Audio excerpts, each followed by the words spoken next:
நாங்கள் ரீசெண்டாக வந்து ஒரு மியூசியம் போயிருந்தோம். ஸோ ஒமான் பற்றி வந்து நான் உங்களுக்கு டீட்டெயிலாக சொல்கிறேன். ஸோ ஒமான் அப்படின்றது வந்து ஒரு மிடில் ஈஸ்ட்டில் இருக்க ஒரு கண்ட்ரி. ஸோ இது வந்து ரொம்ப ட்ரெடிஷ்னலான ஒரு முஸ்லீம் கண்ட்ரி.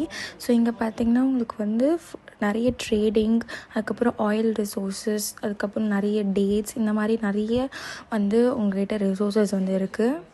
ஒமான் பார்த்திங்கன்னா பாதி வந்து பாலைவனமாக தான் இருக்கும். இங்கே வந்து மக்கள் தொகை வந்து ரொம்ப கம்மி தான். ஸோ நம்ம இந்தியா பொறுத்த வரைக்கும் இங்கே ரொம்ப கம்மி தான். ஆனாலுமே உங்களுக்கு பார்த்திங்கன்னா நிறைய இந்த மாதிரி வந்து மலைவாழி ட்ரைப்ஸ் அப்படின்னு சொல்லுவாங்க இல்லையா, ஸோ ட்ரைப்ஸும் இருக்காங்க. ஸோ இன்னுமே நிறைய வில்லேஜஸில், ஒமான் வில்லேஜஸில் பார்த்திங்கன்னா ட்ரைப்ஸுமே இருக்காங்க. அவங்களுடைய ட்ரெடிஷ்னல் கல்ச்சருமே இன்னுமே ஃபாலோ பண்ணுறாங்க. ஸோ ஒமானோட லேண்ட்ஸ்கேப் வியூ தான் பார்க்குறோம். ஸோ இங்கே பார்த்திங்கன்னா இந்த மியூசியம் மெயின்லி வந்து டர்ட்டில் வந்து இங்கே எப்படி வந்து ஒமானில் வந்து எப்படி சொல்கிறது, டர்ட்டலோட மைக்ரேஷன் பற்றி தான் வந்து இந்த மியூசியம் டிஸ்கிரைப் பண்ணுது.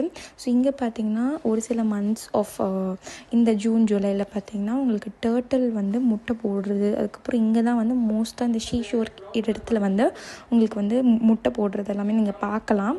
ஸோ அது வந்து ஒமானில் மட்டும் இங்கே இருக்குது, இந்த சூர் அப்படின்ற இடத்துல. ஸோ இன்னும் அடுத்தடுத்த வீடியோஸில் நம்ம வந்து ஒமான் பற்றி நிறைய விஷயங்கள் பார்க்கலாம். ஸோ தேங்க்ஸ் ஃபார் வாட்சிங். ஸோ பார்ட் 2 கண்டிப்பாக போய் பாருங்கள்.